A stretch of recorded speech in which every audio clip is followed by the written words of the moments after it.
Right, we'll open this up for debate. Councillor Clark.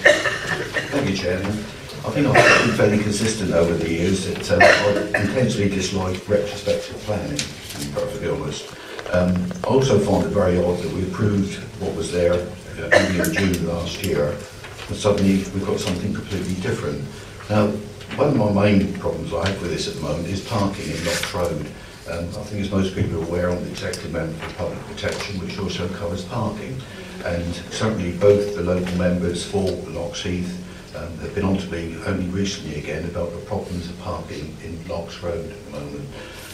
And you know, those photographs you saw show that, I think, and that happens during the daytime as well as night time. So I have some concerns over the amount of parking in Locks Road and also the number of complaints we get there.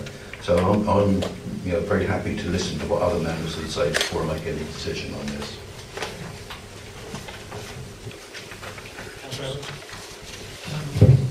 I think that the issue here is parking. And so, before we go any further, can officers advise what the parking requirements will be for the residential aspects of this area before we look at the impacts of any business?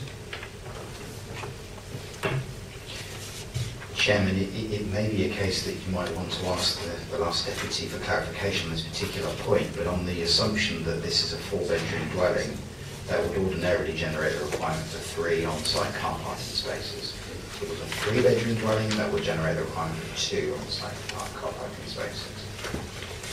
Would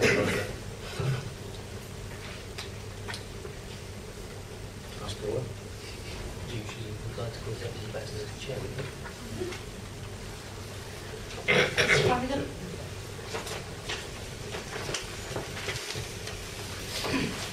Yeah, so obviously we worked closely with the parking your member who deals with parking, and he was satisfied that in general we'll have 2 cars. That we have 3 temporarily at the moment, but for the vast majority of the times, I said I'm senior manager at a local company, and I'm not here for the operating hours of this business on the whole. So therefore, usually there'd be 2, potentially only 1 car of ours, which leaves 4 spaces.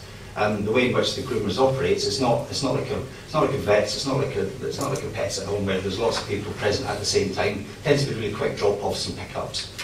So the planning officer was happy that we had at least 2 spaces where clients, if you like, could do quick drop-offs and pick-up and actually go back onto Locks Road and forward gear, hence reducing or completely mitigating any further risk being posed to pedestrians or traffic on Locks Road. So we really felt we had done sufficient in working with the team to put provision in place for the nature of the business, which is a very light touch family business. Mr. Flanagan, can you confirm the number of bedrooms your house? Sorry, it has 3 bedrooms. 3? Yes. Thank you very much. So, if I can recall, the parking standards leaves a requirement for 2 and a third, 5 on front. That should indicate that if clients use the facility, and I accept the deputy's point that clients often don't, but if they do use the facility, there will be sufficient space for parking. I'm one of the local councillors who've raised often with council cars around the parking issues along Locks Road, particularly adjacent to the vets, and it's a real pain. But I think we would find it very difficult to sustain a refusal here on parking grounds.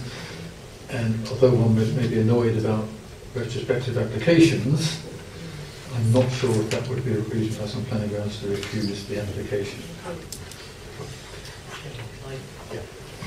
Just something to add in, if I may, Chairman, on this one, is that because it's such a small-scale business, if this was a concern, it wouldn't be unreasonable for the members. I think it would be for a note, if they're minded to grant it, to say you are required to encourage all your clients to park on the site. They make appointments for that kind of level. We should be able to stress it. Councillor Cunningham. Mr. Chairman, there's a condition on there.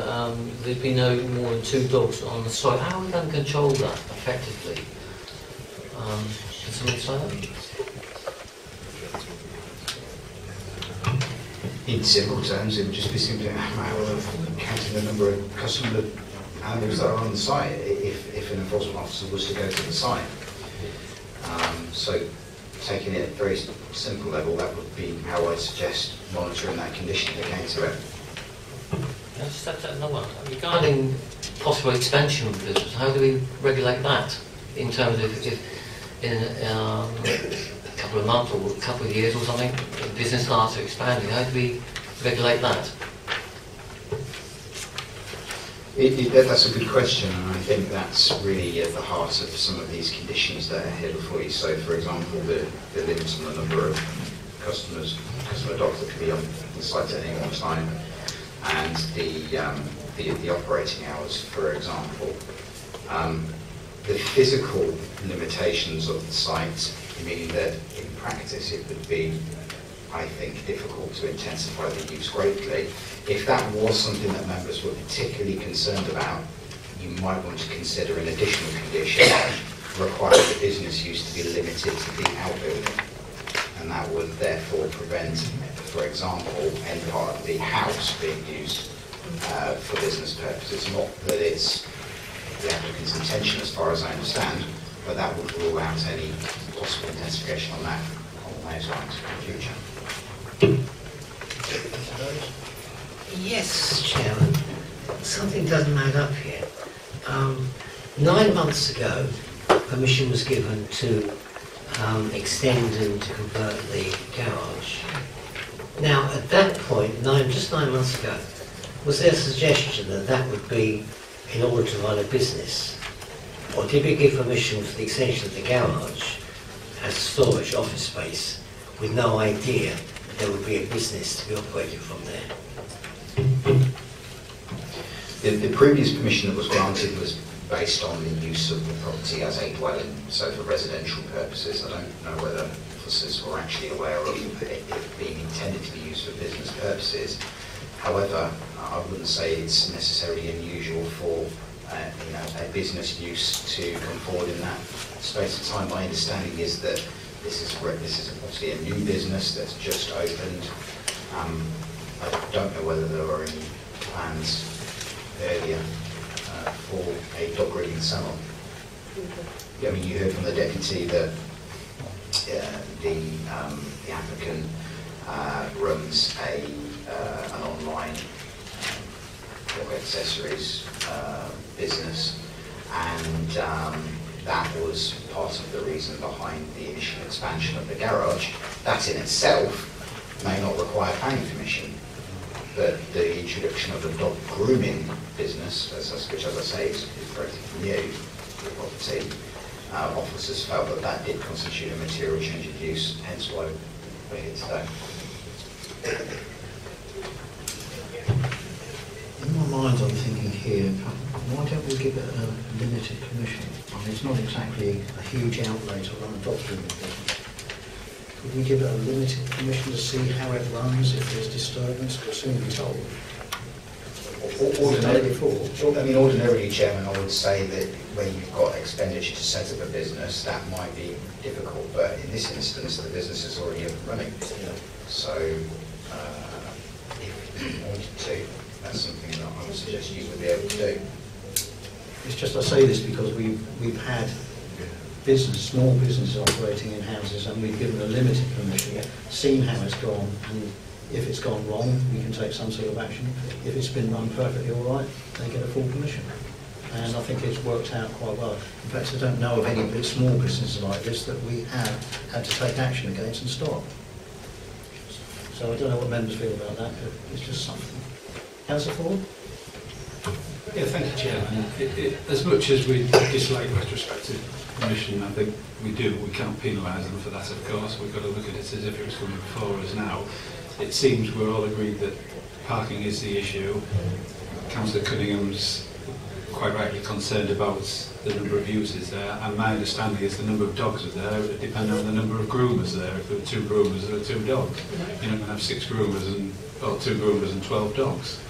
So I think Councillor Evans clarified very well that it does meet the parking standards, and effectively it'd leave 3 bays for the grooming, which would seem appropriate. So somehow, as I think Richard perhaps suggested, if we can keep it, put some condition on there that will keep it to the level of either 2 groomers or 2 dogs, or however it is, or the purely the extension being used, but however it is, to keep it at the level that it's at now.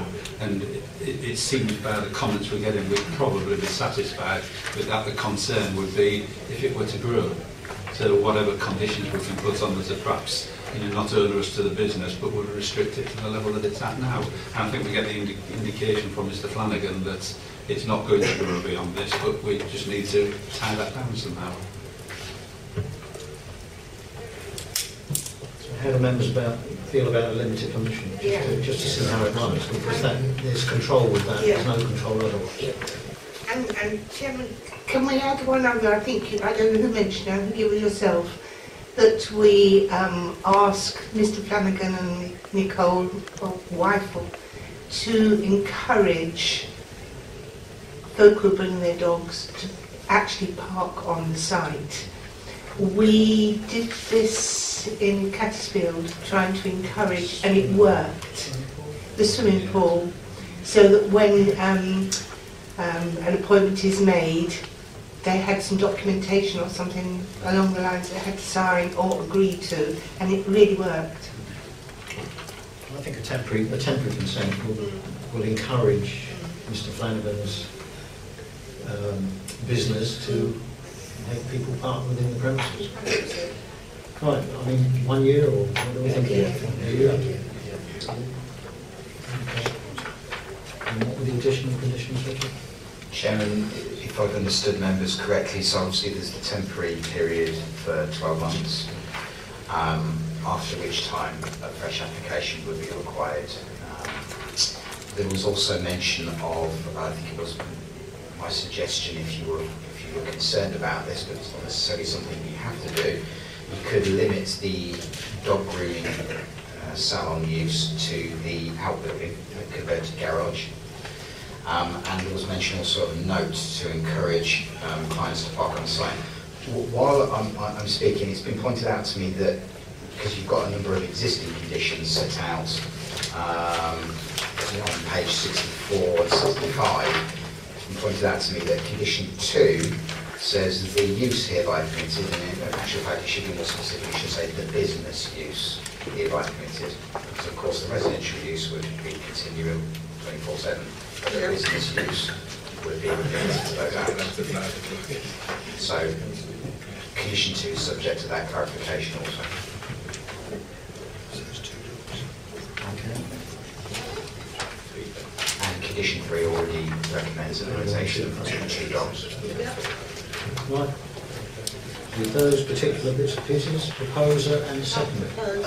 Proposed by Councillor. That's it, seconded by Councillor Cartwright. Those in favour, please show.